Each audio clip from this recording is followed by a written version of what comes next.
इधर आ। माँ, चल मेरे साथ। माँ, माँ रुको, माँ रुको। बहुत मनमानी कर ली तूने, हाँ? अब कान खींचकर तेरा घर ले जाऊंगी और फिर बताऊंगी कि मुझे तेरी चिंता है कि नहीं। माँ रुको, कहीं नहीं जाना मुझे। मैं यहाँ कबड्डी टूर्नामेंट खेलने आया हूँ। तुम जाओ यहाँ से प्लीज। कैसे नहीं जाएगा तू? मैं टिकट करवा कर आई हूँ। यहाँ रहकर तो तेरा दिमाग और खराब हो गया है। अब तू मेरे साथ घर चल रहा है, बस चल चल मेरे साथ। माँ, चल। माँ रुको, माँ, कहीं नहीं जाना मुझे यहाँ से। कहीं नहीं जाना मुझे माँ। अब तो मैं तब तक वापस नहीं आऊंगा जब तक मैं कबड्डी का टूर्नामेंट ना जीतूं। मैं वापस तभी लौटूंगा जब तक मैं कुछ बन नहीं चाहता। न भूल जाना मुझे, मैं घर वापस नहीं लौटूंगा।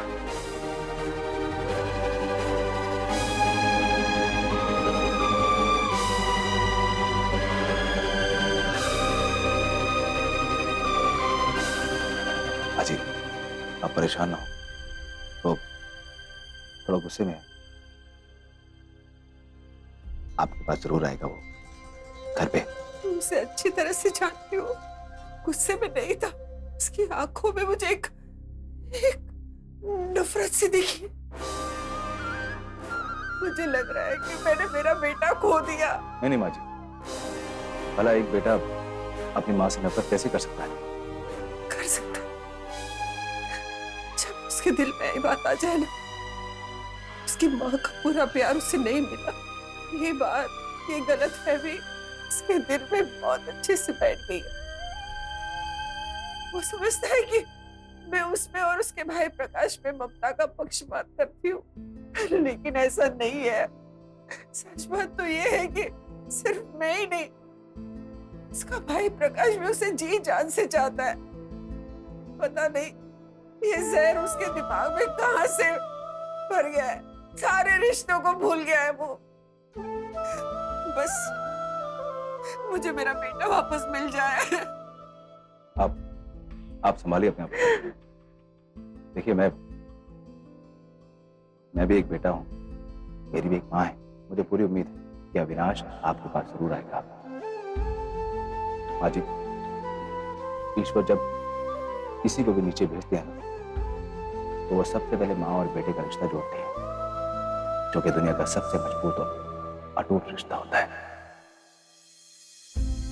मुझे उम्मीद है कि एक दिन उसको आपके प्यार की कदर होगी। अविनाश एक दिन खुद आपको बोलेगा, हाँ, मुझे अपने रिश्तों पे, मुझे अपने परिवार पे फिर से एक बार विश्वास हो गया है।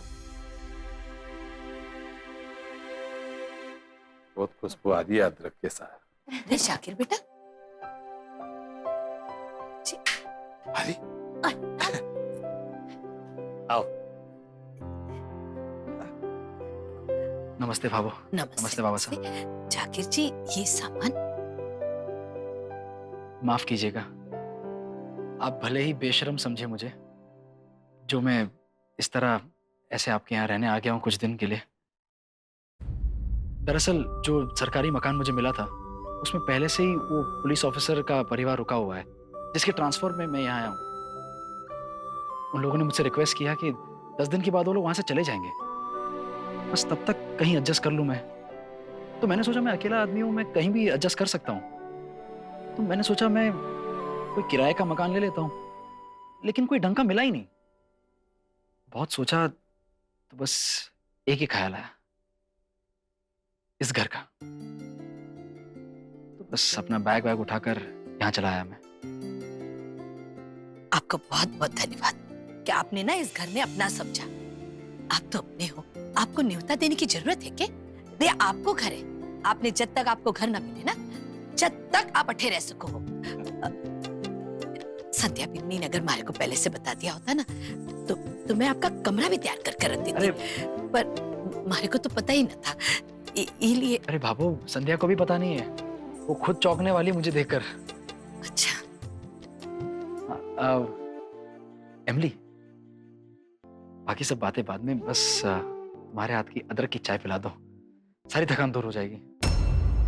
जी बिल्कुल, अभी लेकर आई। हाँ हाँ क्यों नहीं?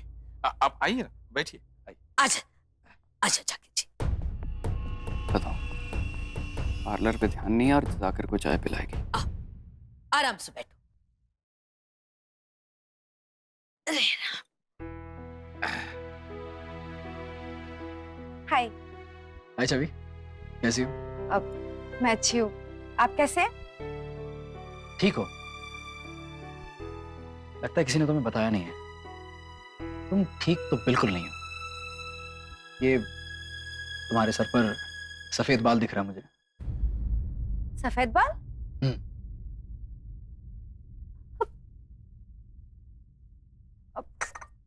एक सेकंड, भाभो देखिए ना, सफेद बाल है कोई क्या? सफेद कट। आप सही बोलती थी, मुझे तेल लगा लेना चाहिए था। इमली भाभी, कोई इलाज है इसका क्या? अरे क्यों चिंता करें? रिलैक्स छवि, रिलैक्स। मैं मजाक कर रहा हूँ। संध्या ने मुझे कहा कि तुम बदल गई हो, मैच्योर हो गई हो, पर मेरे हिसाब से तुम अभी भी बच्ची हो। एक बार मैंने क्या कहा कि तुम्हारे सर पर एक सफेद बाल दिख गया, तुमने पूरा घर अपने सर पे उठा लिया। अच्छा, आप मजाक कर रहे थे? थैंक गॉड, मैं तो डर ही गई थी। साकिर जी, अब आपके आने से तो घर में जैसे रौनक सी ही आ जाएगी। Thank you. अच्छा जी, बहुत रौनक पड़ेगी अब तो। मोहित जा, जाकिर जी को सामान ना नीचे वाले कमरे में रख दे।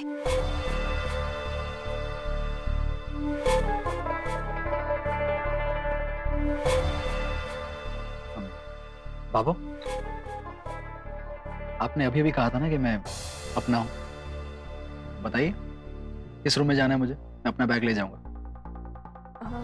साकिर जी, चलिए मैं आपको आपका कमरा दिखा देती हूँ।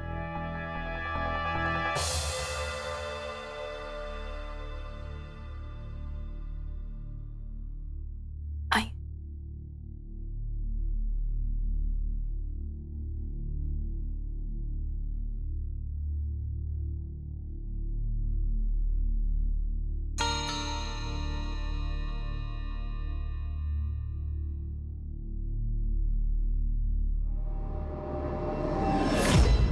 पार्लर के लिए लेट हो रहा था, लेकिन फिर भी जाकिर के लिए चाय बनाई, कमरा दिखाया उसे, और फिर संध्या भाभी का दोस्त, हमारा नहीं।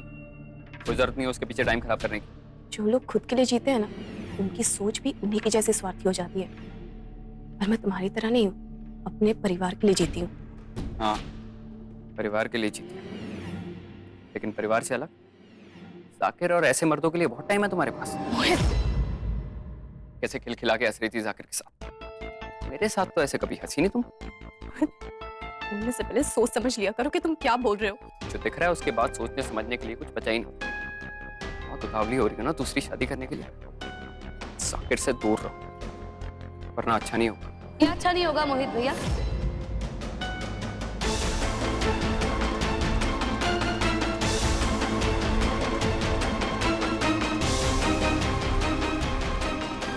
अमली, क्या कह रहे थे मोहित भैया तुम? कुछ नहीं भाभी, मैं तो बस एमिली को समझा रहा था। देखो ना कितना काम करती है, इतनी बिजी रहती है, अपना ध्यान रखना तो भूल ही जाती है। इसे थोड़ा तो आराम करना चाहिए ना। इतनी मेहनत करेगी तो इसकी तबीयत के लिए अच्छा नहीं होगा। बस यही बोल रहा था इसे। नहीं एमिली? हाँ जेठानी जी, बस यही बातें चल रही थी।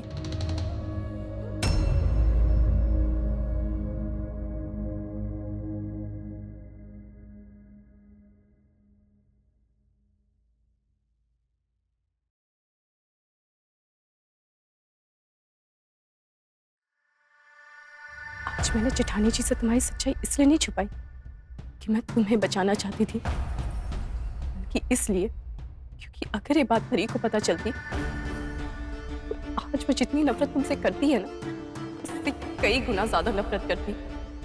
और उसकी नजर में जो गिरते सो अलग। भगवान के लिए अपनी इस घटिया सोच पर लगाम लगाओ।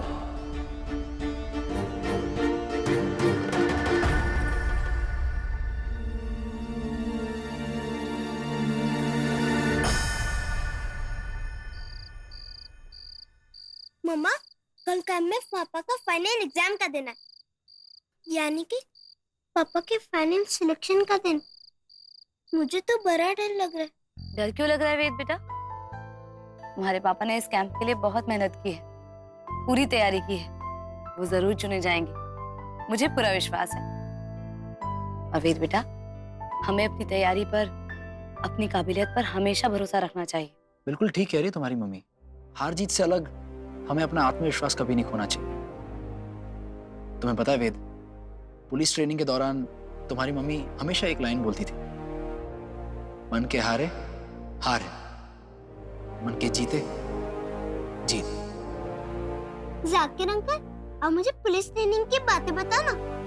मम्मा पुलिस ट्रेनिंग में क्या क्या करती थी, कैसे सब काम करती थी?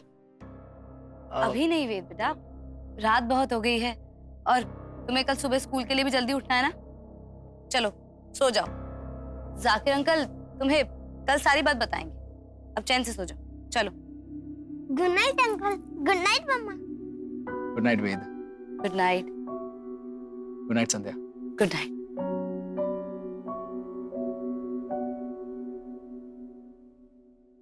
मुझे एक बहुत ही बड़े मिशन के लिए एक ऐसे ऑफिसर की जरूरत है जिसमें ना सिर्फ तेज दिमाग और हौसला हो, पर अपने देश के लिए कुछ भी कर जाने का जज्बा भी हो। और इस सारे मापदंड पर सिर्फ एक ही नाम खरा उतरता है, संध्या राठी का। एक किडनी के सहारे में शारीरिक रूप से इस मिशन के लायक नहीं।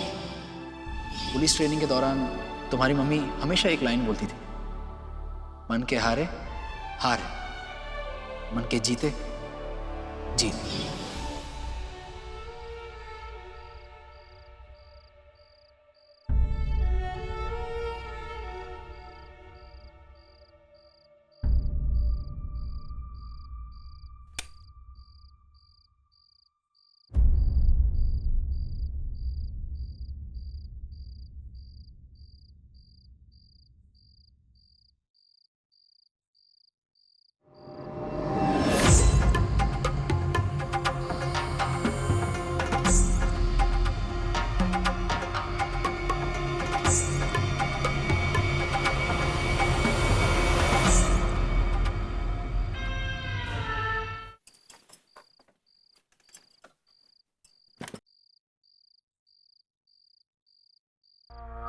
संध्या, साकिर वो चंदर बाहर खड़ा है। चंदर इतनी रात गए?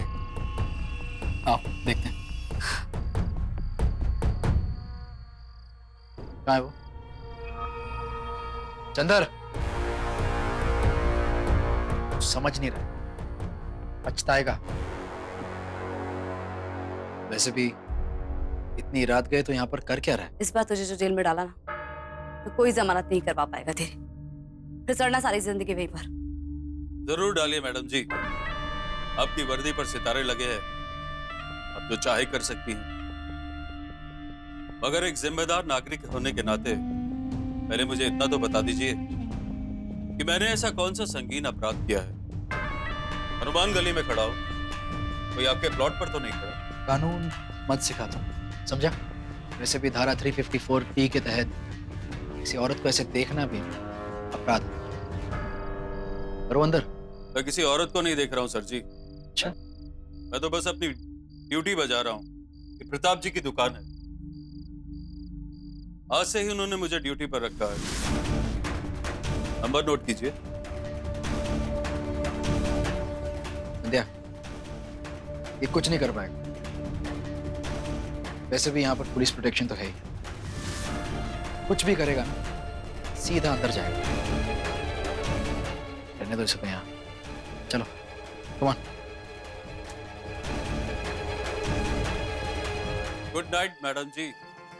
अच्छा लगा ये जानकर कि मेरी इतनी अहमियत है कि इतनी बड़ी पुलिस ऑफिसर ने मुझ पर नजर रखने के लिए पुलिस सिक्योरिटी का इंतजाम किया है। वैसे मैं आपको रोज यहीं मिलूंगा, और जिस दिन मैं ना आऊं तो समझ लेना कि कोई मुसीबत आने वाली है। अब इतना बड़ा परिवार है, सतर्क रहिएगा।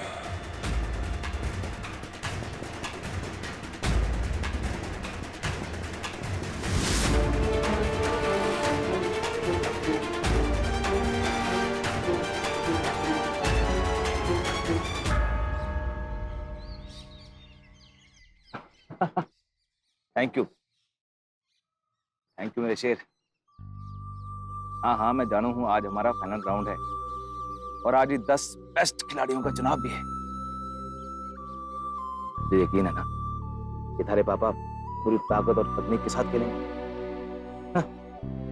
हाँ लखन अंकल वो मेरे पास ही हैं, उनको भी बोल देता हूँ बेस्ट ऑफ लक। इस बार अगर कबड्डी के भर्ती ना हुआ है ना तो पूरे कैंप में खाड़ के ना मैं कंधे बैठा कर लेकर जाऊंगा।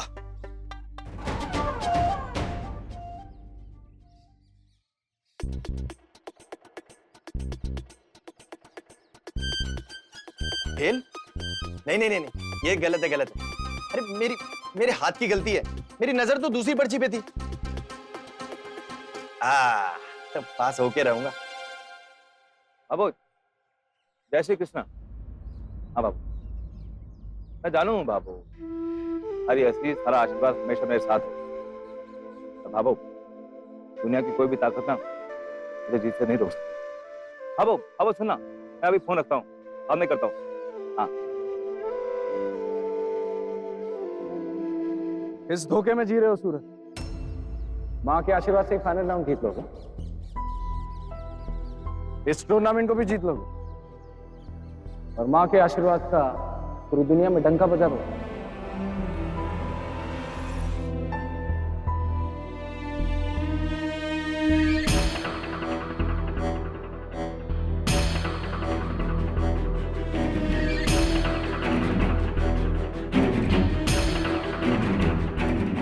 बहुत दम में रुका दोस्त। अविनाश माँ का आशीर्वाद साथ में होना तो ये कबड्डी खेल क्या, दुनिया की बड़ी से बड़ी चुनौती पे जीत हासिल की जा सकती है, समझा? ऐसे झूठे सपनों में वही जीते जिन्हें खुद की काबिलियत पे कोई भरोसा नहीं होता। अपनी अपनी सोच है दोस्त। मेरा तो मानना यह है कि बदकिस्मत होते हैं वो लोग जिनके पास माँ का आशीर्वाद नहीं होता।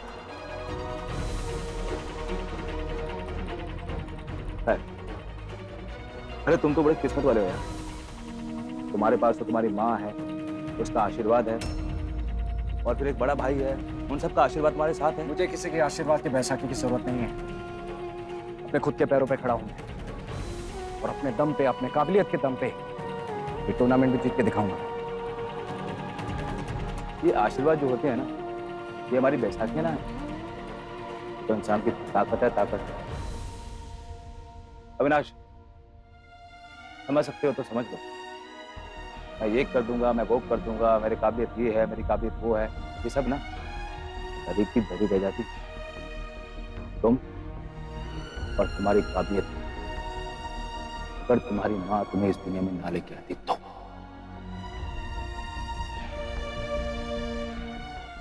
मैं तो तुम्हें सच्चाई को झुठला सकती, ना ही पता चलता।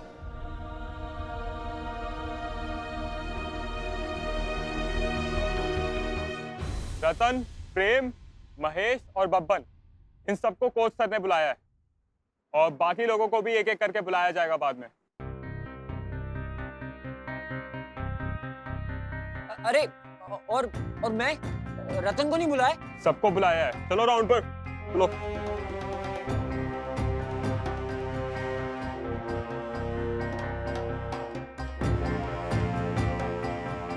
लखन ईश्वर तेरे साथ है, पूरे ध्यान से, पूरे मन के साथ खेल खेल। सवाल ही नहीं उठता सूरज जी, इस बार तो मैं झंडे गाड़ दूंगा।